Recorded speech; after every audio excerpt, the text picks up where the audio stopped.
የቅዱስ ሚካኤልን ማንነት ለመረዳት መጀመሪያ የስሙን ትርጉም መፍታት አለብን።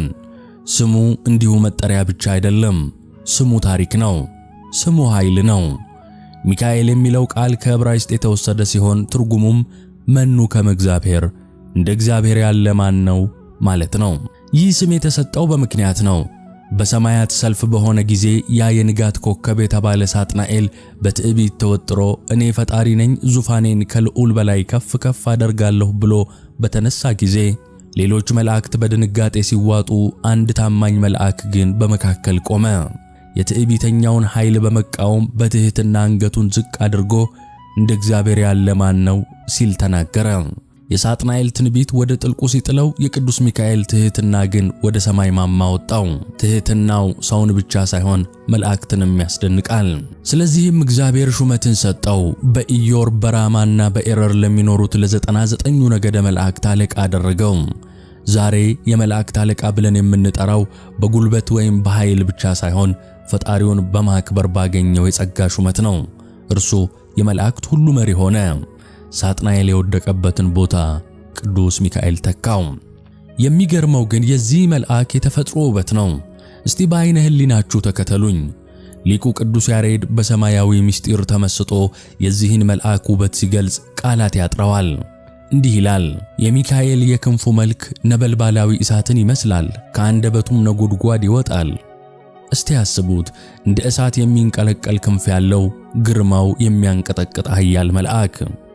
ነገር ግን ይህ እሳታዊነቱ እንዳለ መልኩ ግን እጅግ ደስ የሚያሰኝ ነው። ቅዱስ ያሬድ በመቀጠል ዓይኑ የርግብ ነው ይለዋል። ርግብ የዋህ ናት፣ ርግብ ሰላም ናት። ቅዱስ ሚካኤል ምንም እንኳን ሰይፍ የጨበጠ ሰማያዊ አርበኛ ቢሆንም ወደኛ ወደ ልጆቹ ሲመለከት ግን እንደ ርግብ በሆነ የፍቅር ዓይን ነው። አለባበሱን ሲገልጸውም የወርቅ አመልማሎ ይለዋል። ይህ ማለት በወርቅ የተጌጠ ብርሃንን የለበሰ የምስጋና ጌጥን የተጎናጸፈ ማለት ነው። የጸዳሉ ውበት እንደ ፀሐይ አወጣጥ የሚያበራ ድቅድቅ ጨለማንም የሚገፋው ያ የንጋት ፀሐይ የእግዚአብሔር ባለሟል ቅዱስ ሚካኤል ነው። ወዳጆች፣ ይህ መልአክ ሩቅ አይደለም። ይህ ውበትና ኃይል ያለው መልአክ እንደ እግዚአብሔር ያለ ማን ነው እያለ በትሕትናው ያሸነፈው አለቃ ዛሬም በእያንዳንዳችን ሕይወት ውስጥ የሚመጣውን የትዕቢተኛውን የዲያብሎስን ቀስት ለመስበር ዘወትር ዝግጁ ነው። ውድ ተመልካቾች፣ እስቲ አሁን ዘመናትን ወደ ኋላ እንመለስ። ዓለም በጦርነት ወደምትናወጥበት፣ የሰው ልጅ ሕልውና በሰይፍ ስለት ወደሚወሰንበት ወደ ብሉይ ኪዳን ዘመን እንሂድ። በዚህ ዘመን ውስጥ የእግዚአብሔር ሕዝቦች ብቻቸውን አልነበሩም። ከሰማይ የተላከ ክንፉ እንደ እሳት የሚንቀለቀል ሰይፉ የማይመለስ አንድ ኃያል ጠባቂ አብሯቸው ነበር። ታሪኩን ከኢያሱ እንጀምረዋለን። ጊዜው መሸት ብሏል። ቦታው በኢያሪኮ ምድረ በዳ ነው። ሙሴ አርፏል። የእስራኤልን ሕዝብ የመምራት ግዙፍ ኃላፊነት በኢያሱ ትከሻ ላይ ወድቋል። ከፊቱ ግዙፍ ግንብ ያላት በሰው ኃይል ልትደፈር የማትችል ታላቋ ከተማ ኢያሪኮ ተደቅናለች። ኢያሱ በጭንቀትና በሐሳብ ተውጦ በከተማዋ ዙሪያ ሲዘዋወር ድንገት አንድ ያልጠበቀው ነገር ተከሰተ። ከፊቱ አንድ ሰው ቆሟል። ግን ተራ ሰው አይደለም። ቁመናው የሚያስደነግጥ፣ ግርማው የሚያንቀጠቅጥ፣ የሚያስፈራው ደግሞ በእጁ የያዘው ነገር ነው። የተመዘዘ ሰይፍ ይለዋል መጽሐፉ። በሰገባው ያለ ሳይሆን ለመቁረጥ የተዘጋጀ የሚያብረቀርቅ የተመዘዘ ሰይፍ ያዘ ኃያል ወታደር። በዚያ የጭንቅ ሰዓት ኢያሱ ወታደራዊ ደመነፍሱ አዘዘው። ፍርሃት ቢሰማውም ጠጋ አለና ያንን ወሳኝ ጥያቄ ጠየቀው። አንተ ከእኛ ወገን ነህ ወይንስ ከጠላቶቻችን? የኢያሱ ጥያቄ ግልጽ ነው። ወዳጅ ነህ ወይንስ ጠላት እያለው ነው። መልሱ ግን ኢያሱ የጠበቀው አልነበረም። ያ ባለሰይፉ ኃያል እንዲህ ሲል መለሰ፣ አይደለሁም፣ እኔ የእግዚአብሔር ሰራዊት አለቃ ሆኜ አሁን መጥቻለሁ። ልብ በሉም፣ አይደለሁም አለ። ይህ ማለት እኔ የምድራዊ ወገንተኛነት የለብኝም፣ እኔ የሰው ወገን አይደለሁም ማለቱ ነው። ቀጥሎ የተናገረው ቃል ግን የኢያሱን ጉልበት አብረከረከው። የእግዚአብሔር ሰራዊት አለቃ። ይህ ማዕረግ ተራ አይደለም። ይህ ማለት በሰማያት ያሉትን አእላፋት መላእክት የሚያዝ የሰማይ የጦር ጀነራል እንደማለት ነው። ኢያሱ ይህንን ሲሰማ ያ የጦር መሪነቱ፣ ያ ጀግንነቱ በፊቱ ኢምንት ሆነበት። በምድር ላይ በግንባሩ ተደፍቶ ሰገደ። ጌታዬ ለባሪያው የሚነግረው ምንድነው ሲል መለሰ። በዚያች ምሽት የኢያሪኮ ምሽግ ከመፍረሱ በፊት የኢያሱ ልብ በቅዱስ ሚካኤል ፊት ፈረሰ። ያ የተመዘዘ ሰይፍ በኢያሪኮ ላይ ተዘረጋ። የእስራኤል ልጆች ድምፃቸውን ከፍ አድርገው ሲጮኹ የኢያሪኮ ግንብ እንደ አሸዋ ሲናድ ግንቡን ያፈረሰው የሕዝቡ ጩኸት ብቻ መስሏችሁ ይሆን? በፍጹም አይደለም። ያ የተመዘዘ ሰይፍ የያዘው የሰራዊት ጌታ መልአክ ቅዱስ ሚካኤል ግንቡን በክንፉ መጥቶት ነበር። ነገር ግን የቅዱስ ሚካኤል ተጋድሎ እዚህ ላይ አይቆምም። ታሪኩ ወደ ኋላ ይወስደናል፣ ወደ ታላቁ መሪ ወደ ሙሴ ዘመን። እስራኤላውያን ከግብፅ ባርነት ወጥተው በዚያ ጭልጥ ያለ በረሃ ሲጓዙ ፈርዖን ከኋላ በሰረገላ ባህሩ ደግሞ ከፊት በተደቀኑ ጊዜ በመካከላቸው ገብቶ የለያያቸው ማን ነበር? መጽሐፍ ቅዱስ በኦሪት ዘጸአት ምዕራፍ 14 ላይ በግልጽ ይነግረናል። በእስራኤል ሰራዊት ፊት ይሄድ የነበረው የእግዚአብሔር መልአክ ፈቀቅ ብሎ በኋላቸው ሄደ ይላል። ይህ መልአክ ማን ነው ካልን መልሱ ቅዱስ ሚካኤል ነው የሚል ይሆናል። ቀን በደመና አምድ ሆኖ ከፀሐይ የጋረዳቸው፣ በሌሊት በእሳት አምድ ሆኖ ብርሃን የሰጣቸውና የግብፅን ጨለማ የገፈፈው እርሱ ነው። አስቡት፣ ለ40 ዓመታት በዚያ በረሃ ውሃ ከዓለት እያፈለቀ መና ከሰማይ እያወረደ ልብስና ጫማቸው ሳያልቅ የመራቸው እረኛቸው እርሱ ነው። ሙሴ መሪ ነበር፣ ቅዱስ ሚካኤል ግን ጠባቂ። ለዚህ ነው እግዚአብሔር ለሙሴ ሲናገር እንዲህ ብሎ ያስጠነቀቀው፣ በመንገድህ ይጠብቅህ ዘንድ ወዳዘጋጀሁትም ስፍራ ያገባህ ዘንድ እነሆ እኔ መልአኬን በፊትህ እሰዳለሁ። በፊቱ ተጠንቀቁ፣ ቃሉንም አድምጡ። ስሜም በእርሱ ስለሆነ ኃጢአት ብትሰሩ ይቅር አይልምና አታስመርሩት። ይህ ቃል የቅዱስ ሚካኤልን ኃያልነትና በፈጣሪው ዘንድ ያለውን ክብር ያሳያል። ስሜ በእርሱ ላይ ነው አለ እግዚአብሔር። የእግዚአብሔር ስም ያለበት ሥልጣን የተሰጠው ለወዳጆቹ የሚራራ ለጠላቶቹ ግን እሳት የሚሆን መልአክ። የዚህን መልአክ ኃይል በደንብ ለመረዳት ወደ ነቢዩ ዳንኤል ዘመን ጠጋ ማለት ይኖርብናል።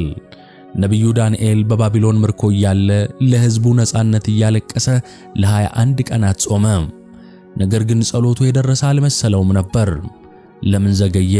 መልሱ እጅግ አስደናቂ ነው። በሰማያዊው ዓለም ጦርነት ነበር። መልአኩ ቅዱስ ገብርኤል የዳንኤልን ጸሎት መልስ ይዞ ሲመጣ የፋርስ አለቃ የተባለው የጨለማው ኃይል ዲያብሎስ መንገድ ዘጋበት። ትግሉ ከባድ ነበር። በዚያን ጊዜ የሰማይ ኃይላት ሚዛን የሚቀይር አንድ እርዳታ መጣ። ቅዱስ ገብርኤል ለዳንኤል እንዲህ ሲል ነግሮታል። የፋርስ መንግሥት አለቃ ግን 21 ቀን ተቋቋመኝ። እነሆ ከዋነኞቹ አለቆች አንዱ ሚካኤል ሊረዳኝ መጣ። ተመልከቱ፣ ሊረዳኝ መጣ አለው። ቅዱስ ሚካኤል ሲመጣ መንገድ የዘጋው የጨለማ ኃይል ተበተነ። የተዘጋው የጸሎት በር ተከፈተ። ምክንያቱም ቅዱስ ሚካኤል ከዋነኞቹ አለቆች አንዱ ብቻ ሳይሆን ሰይጣንን ድል የነሳው የጦር መሪ ነውና። በመጨረሻም በትንቢተ ዳንኤል ምዕራፍ 12 ላይ ስለ መጨረሻው ዘመን ሲናገር እንዲህ የሚል ተስፋን ይሰጠናል። በዚያ ዘመን ስለ ሕዝብ ልጆች የሚቆመው ታላቁ አለቃ ሚካኤል ይነሳል፣ ይቆማል። ይህ ቃል እንዴት ደስ ያሰኛል! ዓለም ቢገለባበት፣ መከራ ቢበዛ፣ ጠላት ቢነሳ ስለ እኛ የሚቆም ስለ እኛ ሰይፉን የሚመዝ ታላቁ አለቃ አለ። እርሱ ዝም አይልም። በኢያሪኮ እንደቆመው፣ በግብፅ በረሃ እንደመራው፣ በባቢሎን ወንዝ ዳር እንዳደረሰው ዛሬም ለእኔና ለእናንተ ይቆምልናል። ታዲያ የዚህን መልአክ ታሪክ ሰምተን ዝም እንላለን? የብሉይ ኪዳኑ ጀግና ወደ አዲስ ኪዳን ሲመጣ ደግሞ የሰራውን ተአምር ስትሰሙ እምነታችሁ እጥፍ ይጨምራል። አሁን ከጦር ሜዳ ወደ አንድ ድሃ ሰው ቤት እንሂድ። ሰይፉን ወደ ሰገባው መልሶ የረድኤት ክንፉን ዘርግቶ ወደ ጎበኘው ወደ ዱራታኦስ ቤት በአሳ ሆድ ውስጥ ስለተገኘው ወርቅ ጥቂት እንነጋገር። እስካሁን ያየነው ቅዱስ ሚካኤልን በጦር ሜዳ በነገሥታትና በነቢያት ታሪክ ውስጥ ነው። ነገር ግን የዚህ መልአክ ትልቁ ድንቅ ሥራው የሚገለጠው በቤተ መንግሥት ሳይሆን በድሆች ጎጆ ውስጥ ነው። ዛሬ ዓለም በኢኮኖሚ ጫና ውስጥ ናት። ብዙዎቻችን ነገ ምን እበላለሁ፣ የቤት ኪራይ እንዴት እከፍላለሁ፣ ልጆቼን እንዴት እመግባለሁ ብለን እየተጨነቅን ነው። በእንደዚህ አይነት ጭንቀት ውስጥ ላለን ሁሉ ይህ የዱራታኦስ ታሪክ ብዙ መልስ አለው። ታሪኩ የተፈጸመው በግብፅ ሀገር ነው። ዱራታኦስና ሚስቱ ቶብስታ እግዚአብሔርን የሚፈሩ ቅን ክርስቲያኖች ናቸው። እኚህ ባልና ሚስት አንድ ጽኑ ቃል ኪዳን አላቸው። ወሩ በገባ በ12ኛው ቀን ለቅዱስ ሚካኤል መታሰቢያ የሚሆን ዝክር ይዘክሩ ነበር። ድሆችን ይሰበስባሉ፣ የተራበውን ያበላሉ፣ ስሙን ይጠራሉ፣ በረከት ይቀበላሉ። ነገር ግን ዘመን ተለወጠ። በሀገሪቱ ላይ ክፉ የረሃብ ዘመን መጣ። የዱራታዎስም ቤት ባዶ ሆነ።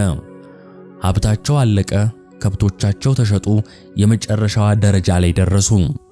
የሚገርመው ግን የእነርሱ ጭንቀት እኛ ምን እንበላለን የሚል አልነበረም። ትልቁ ጭንቀታቸው የፊታችን ኅዳር 12 የቅዱስ ሚካኤልን በዓል እንዴት እናከብር፣ እንዴት ድሆችን እንጥራ፣ ባዶ እጃችንን ሆንን አይደለምን የሚል ነበር። ለራሳቸው ሳይሆን ለመልአኩ ክብር ተጨነቁ። ቀኑ ደረሰ። ኅዳር 12 ሊጠባ ነው። በቤቱ ውስጥ ምንም የሚላስ የሚቀመስ የለም። ዱራታዎስና ቴዎብስታ ተያዩ። አንድ የመጨረሻ አማራጭ ብቻ ነበራቸው፣ የለበሱት ልብስ። አዎ ለእግዚአብሔር ወዳጆች ልብስ ከክብሩ አይበልጥም።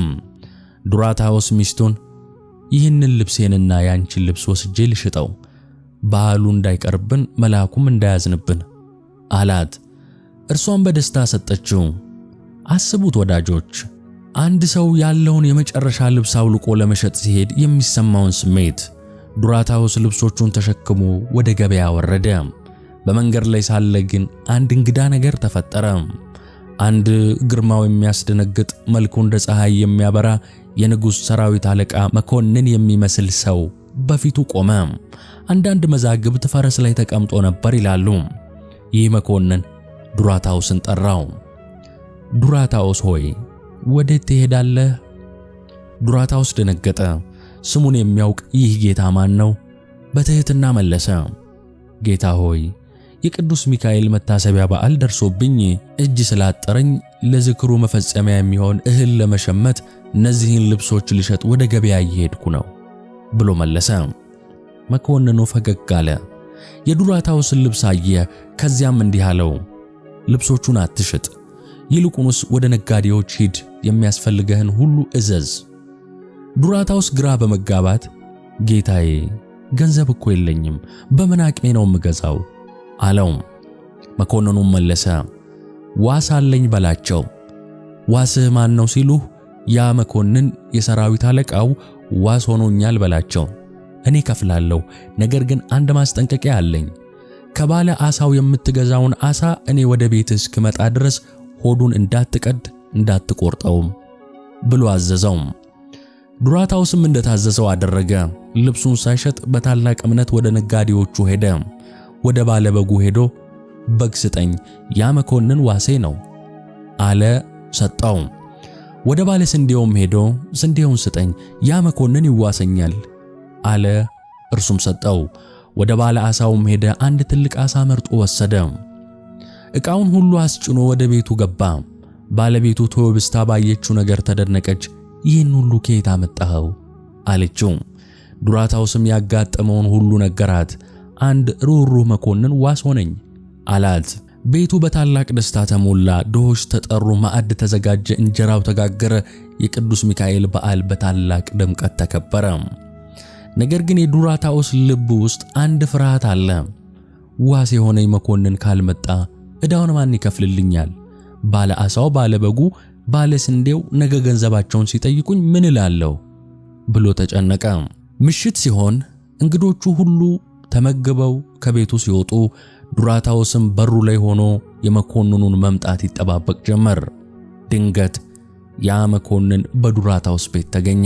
ሰላም ለዚህ ቤት ይሆን ብሎ ገባ። ዱራታዎስ እየሮጠ ሄዶ እግሩ ላይ ወደቀ። ጌታዬ ስለኔ የተሸከምከው ዕዳ በዛ፣ ውለታ ከበደኝ አለው። መልአኩ ያ የነገርኩህ ዓሣ የት አለ ብሎ ጠየቀው። ዱራታዎስም አንተ ሳልመጣ እንዳትነካው ስላልከኝ ያስቀምጠነዋል አለ። እንግዲያውስ አምጣውና በፊቴ ሆዱን ቅደደው ሲል መለሰለት መኮንኑ።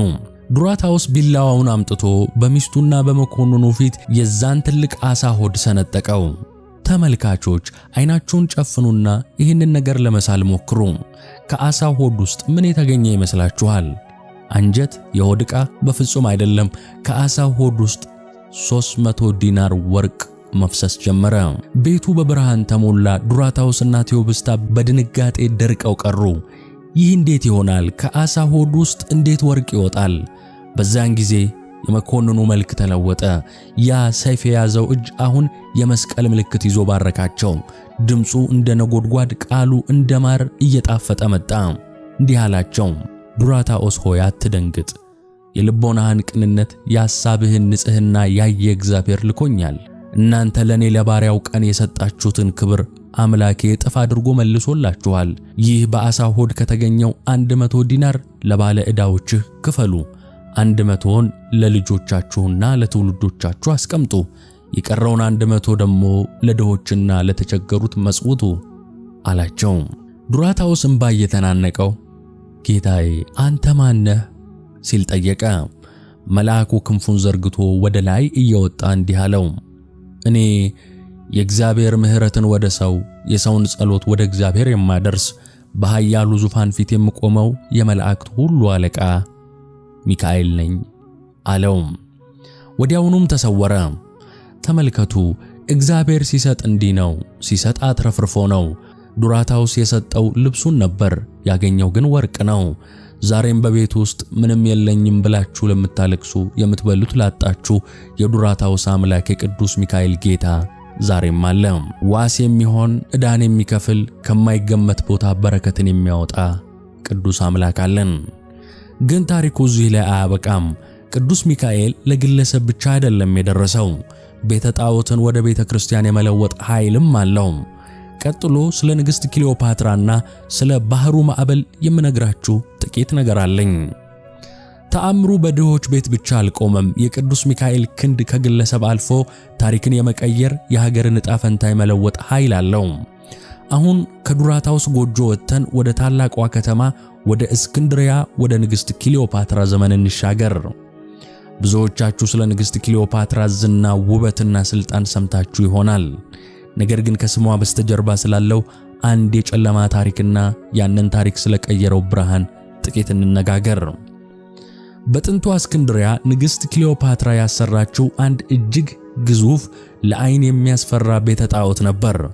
ይህ ቦታ ለእግዚአብሔር ሳይሆን ሳተርን ለተባለ ጣዖት የሚሰገድበት ቦታ ነው። ሕዝቡ በድንቁርና ጨለማ ውስጥ ሆኖ ለዚህ ጣዖት ይሰግዳል፣ ይገብራል። በዓመት አንዴ በኅዳር 12 ቀን ታላቅ ድግስ ይደግሳል። ቦታው የርኩሳን መናፍስት መፈንጫ፣ የዳቢሎስ ዙፋን የተዘረጋበት ምሽግ ነበር። ዘመናት አለፉ። ክርስትና መጣ፣ ብርሃን ፈነጠቀ። በእስክንድሪያ መንበር ላይ ፓትርያርክ እለእስክንድሮስ ተሾመ። ይህ ቅዱስ አባት ይህንን የርኩሳን መናፍስት መሳሪያ የሆነውን ቤተ ጣዖት ሲያይ ልቡ ተቃጠለ። ይህ የዲያብሎስ ቤት መፍረስ አለበት፣ የሳተርን ጣዖት ተሰባብሮ የክርስቶስ መስቀል ሊተከልበት ይገባል ብሎ ወሰነ። ነገር ግን አንድ ችግር ነበር።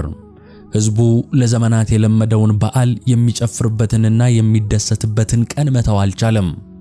አባታችን ሆይ ይህንን በዓል አትከልክለን፣ ልማዳችን ነው አሉት። እዚህ ላይ የቅዱስ እለእስክንድሮስን ጥበብና የቅዱስ ሚካኤልን ክብር እናያለን። ፓትርያርኩ ሕዝቡን እንዲህ አላቸው፣ ልጆቼ ሆይ እኔ ደስታችሁን አልቀማችሁም። ነገር ግን ጣዕም በሌለው በድንጋይ ጣዖት ፈንታ ጣዕም ያለውን እውነተኛ አምላክ ላስተዋውቃችሁ። ዛሬ ኅዳር 12 ነውን? እንግዲያውስ ከዛሬ ጀምሮ ይህ ቀን የሳተርን መታሰቢያ አይሁን። ከዛሬ ጀምሮ ይህ ቀን ሳጥናኤልን የጣለው እናንተን የሚጠብቀው የሰማይ ሰራዊት አለቃ የቅዱስ ሚካኤል በዓል ይሆናል አላቸው። ታሪክ ተቀየረ። በዚያች ቀን የክሊዮፓትራ ቤተ ጣዖት ተጠረገ፣ ጣዖቱ ወደቀ፣ ታቦተ ቅዱስ ሚካኤል ገባ። የዳቢሎሳዊው ዘፈን በቅዱሱ ዝማሬ ተተካ። ሳተርን ተረሳ፣ ቅዱስ ሚካኤል ነገሰ። ለዚህ ነው ዛሬም ድረስ በኅዳር 12 ቅዱስ ሚካኤልን በድምቀት የምናከብረው። ይህ ቀን ጨለማው ተገፎ ብርሃን የሆነበት፣ የጣዖት ቤት የቅዱስ ሚካኤል ቤተ ክርስቲያን የሆነበት የድል ቀን ነው። እግዚአብሔር እንዲህ ነው የድሮውን ታሪካችንን፣ የድሮውን ኃጢአታችንን፣ የድሮውን ጨለማችንን ቀይሮ ቤተ መቅደስ ያደርገዋል። ነገር ግን የቅዱስ ሚካኤል ሥልጣን በምድር ላይ ብቻ አይደለም የተገለጠው፣ በባህርም ላይ ኃያል ነው። ወደ ሌላ አስደናቂ ታሪክ እንለፍ፣ ወደ ጥልቁ ባህር። ባህር አስፈሪ ነው። መቼ እንደሚናወጥ አይታወቅም። በአንድ ወቅት ብዙ ምዕመናን ተሰብስበው በመርከብ ይሄዳሉ። ጉዞው ሰላም የነበረ ይመስላል። ድንገት ግን ሰማዩ ጠቆረ፣ ንፋሱ አጓራ፣ ባህሩ እንደ አውሬ አፉን ከፈተ። ማዕበሉ እየተነሳ መርከቧን ያላትማት ጀመር። የመርከቧ ሸራ ተቀዳደደ፣ ውሃው ወደ ውስጥ መግባት ጀመረ። በመርከቧ ውስጥ የነበሩት ሰዎች ሞት ከፊታቸው ተደቀነ። የሕፃናት ጩኸት፣ የእናቶች ዋይታ መርከቧን አስጨነቃት። የሚይዙት የሚጨብጡት ጠፋ። ዋና ቢችሉ ማዕበሉ ያሰምጣቸዋል፣ ቢጮኹ ሰሚ የለም። የሰው ልጅ አቅም ሲያልቅ የእግዚአብሔር ኃይል ይጀምራል። በዚያ የመጨረሻ የሞት ሰዓት ሁሉም በአንድ ልብ ሆነው ጮኹ፣ ወደ አንዱ ጠባቂ ማንጋጠጡ። የመላእክት አለቃ ቅዱስ ሚካኤል ሆይ ፈጥነ ድረስልን፣ ዘንዶን የጣልክ ኃያሉ ሆይ ከዚህ ከባሕሩ ዘንዶ አፍ አውጣን እያሉ አለቀሱ። ያን ጊዜ ከሰማይ መብረቅ የሚመስል ብርሃን ወረደ። የእግዚአብሔር መልአክ ቅዱስ ሚካኤል በዛ በተናወጠ ባሕር ላይ ቆመ። አስቡት፣ ማዕበሉ እያጓራ ንፋሱ እየጮኸ፣ መልአኩ ግን በጸጥታና በግርማ ወረደ። እንደ ጨርቅ የምትወዛወዘውን ያችን ትልቅ መርከብ በብርሃናማ እጁ ያዛት። ልክ እናት የልጇን እጅ ይዛ እንደምታሻግር ቅዱስ ሚካኤል መርከቧን ሳባት። ማዕበሉ መልአኩን ሲያይ ጸጥ አለ። ንፋሱ ታዘዘ። መርከቧ ተንሳፋ ወደ ወደቡ ደረሰች። በመርከቧ ውስጥ የነበሩ ሰዎች ዓይናቸውን ሲገልጡ ያዩት ነገር ሁሉ ሕልም መሰላቸው። ነገር ግን ሕልም አልነበረም። እግራቸው ደረቅ መሬትን ረግጧል። ከመርከቧ ወርደው አሸዋው ላይ ተንበርክከው እያለቀሱ አመሰገኑ።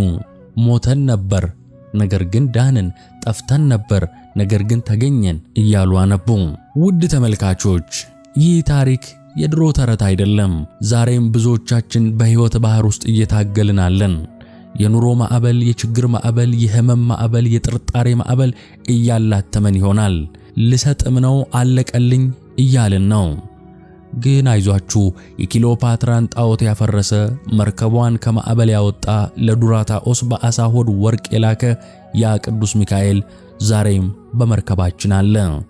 ብቻ ድረስልኝ ብላችሁ ጥሩት። እርሱ ከጠሩት ይሰማል፣ ከሰማ ደግሞ ይመጣል። አሁን ወደ ማጠቃለያው እየሄድን ነው። ይህንን ሁሉ የሰማን እኛ ምን ማድረግ አለብን? ቅዱስ ሚካኤል ከእኛ ምን ይፈልጋል? ውድ የእግዚአብሔር ቤተሰቦች፣ እስካሁን ያየነው ታሪክ የትናንት ታሪክ ብቻ አይደለም። ቅዱስ ሚካኤልን በታሪክ መነጽር ብቻ አትዩት። የኢያሱ ታሪክ አልቋል። የዱራታኦስ ዘመን አልፏል። የክሊዮፓትራ ቤተ መንግሥት ፈርሷል። ነገር ግን አንድ የማይለወጥ የማያረጅ እውነት አለ። እርሱም የቅዱስ ሚካኤል ጠባቂነትና የእግዚአብሔር ታማኝነት ነው። ቅዱስ ጳውሎስ ኢየሱስ ክርስቶስ ትናንትና ዛሬ እስከ ዘላለም ያው ነው እንዳለ፣ ጌታችን የሾመው ጌታችን የላከው ስሜ በእርሱ ላይ አለ ብሎ የመሰከረለት ቅዱስ ሚካኤልም ትናንትና ዛሬ እስከ ዘላለሙ ያው ነው። ዛሬ ዓለማችን በብዙ ጭንቀት ተሞልታለች።